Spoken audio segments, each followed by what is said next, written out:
ça le foot. Quand l'un des attaquants les plus cliniques et froids de la planète redevient un simple fan émerveillé par le chaos, le caractère intemporel de la soirée ne fait plus l'ombre d'un doute. Pourtant, au milieu de cet enthousiasme généralisé, un débat sémantique et philosophique très profond divise soudainement les experts sur le plateau. Peut-on d'ores et déjà qualifier cette rencontre de match de légende ? C'est le journaliste Sébastien Tarago qui vient jeter un léger voile de nuances, refusant de céder à l'euphorie de l'instant. Selon son analyse rigoureuse, pour qu'un match bascule définitivement dans la légende absolue du panthéon du football, il nécessite une finalité concrète. La beauté esthétique, aussi foudroyante et rare soit-elle, ne se suffit pas à elle-même si elle ne débouche pas sur un exploit comptable, une qualification pour le tour suivant ou le soulèvement d'un trophée. Il compare ce scénario à d'autres immenses chocs récents, comme les doubles confrontations épiques entre le Barça et l'Inter Milan. Pour Sébastien, le premier match est fou, mais il le devient légendaire que grâce au dénouement du match retour. En résumé, ce 5-4 magistral n'est pour l'instant que le premier épisode exceptionnel d'un feuilleton inachevé. Si Paris vient à se faire balayer à l'Allianz Arena au retour, ce match aller perdra, selon lui, sa dimension mythologique. Mais cette vision pragmatique, où l'émotion de la finalité prend le pas sur l'esthétique pure, se heurte violemment au romantisme assumé du reste du plateau, porté notamment par Johan Mikou. Pour les autres consultants, la nuance n'a pas sa place face à un tel vertige.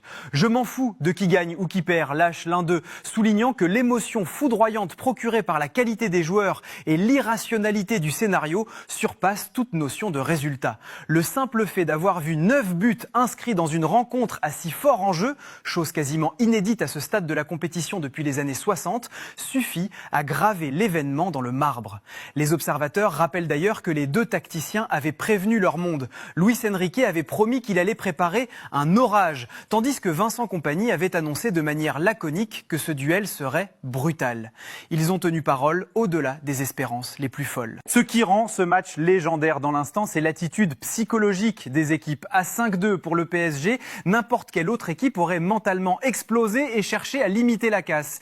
Mais le Bayern Munich ne s'est pas effondré. Piqués au vif, les Bavarois sont repartis à l'assaut, infligeant à Paris un dernier quart d'heure d'une tension asphyxiante en monopolisant le ballon, plus de 60% de possession en fin de match, pour recoller à 5-4. Ce refus mutuel de l'abdication, cette quête perpétuelle du chaos, c'est l'essence même d'un match de légende, avec ou sans le coup de sifflet final de la double confrontation. L'onde de choc de ce festival offensif ne s'est pas arrêtée aux portes du périphérique parisien. L'Europe entière a les yeux rivés sur ce chef-d'œuvre de la démesure et la presse étrangère s'est immédiatement emparée de l'événement. Virginie, sur le plateau, rapporte la ferveur qui s'est emparée de l'Allemagne. En se connectant sur la page d'accueil du très puissant et exigeant quotidien allemand Bild, le constat est clair, c'est la folie absolue. Le titre barre la une en lettres majuscules, un choc historique à 9 buts. Le plus fascinant dans cette réaction médiatique, c'est que, malgré la défaite finale de leur équipe, les observateurs outre-Rhin refusent de sombrer dans le catastrophisme. Ils célèbrent au contraire le football de folie proposé par les Bavarois. Mieux encore, la stratégie ultra-offensive et le plan de jeu brutal de Vincent Kompany sont encensés. Le technicien belge a prouvé à l'Europe entière que le Rekordmeister ne pliait les chines devant personne, instillant fermement l'idée que, malgré la défaite, tout est possible pour le match retour.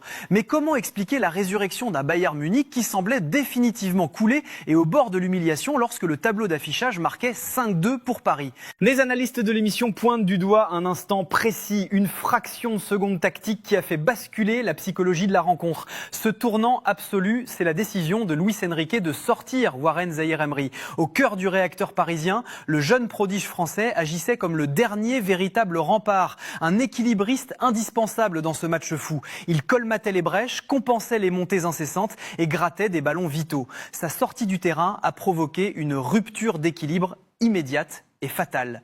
Privé de son métronome défensif au milieu, le bloc du Paris Saint-Germain s'est lézardé, ouvrant de véritables boulevards axiaux. Ce remplacement, probablement pensé pour gérer l'avantage et reposer le titi parisien, a paradoxalement redonné la clé du match au rouleau compresseur allemand. L'impact de ce dérèglement tactique ne s'est pas seulement mesuré sur la pelouse, il s'est propagé jusque dans les tribunes, créant un phénomène atmosphérique saisissant et rarissime. Giovanni Castaldi, qui vivait le match depuis les travées de l'enceinte, l'enceinte rapporte une sensation glaçante. D'ordinaire, le Parc des Princes est une marmite bouillonnante, un volcan qui pousse les siens dans les moments de folie.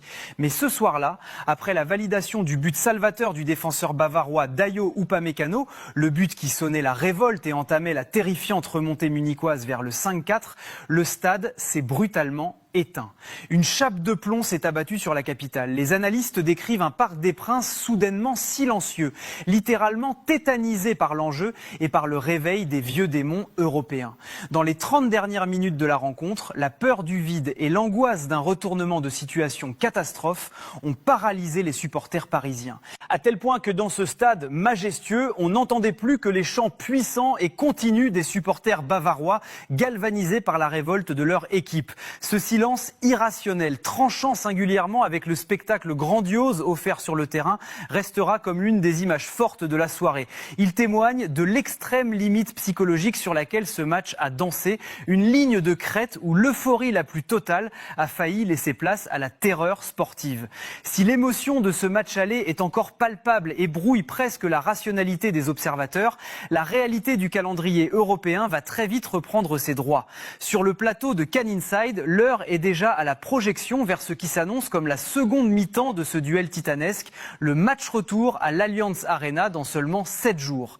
Et c'est ici que le score final de 5-4 prend une dimension stratégique et psychologique absolument capitale. L'unanimité règne parmi les chroniqueurs. Un score de 5-2 en faveur du Paris Saint-Germain aurait probablement condamné le Bayern Munich à un exploit presque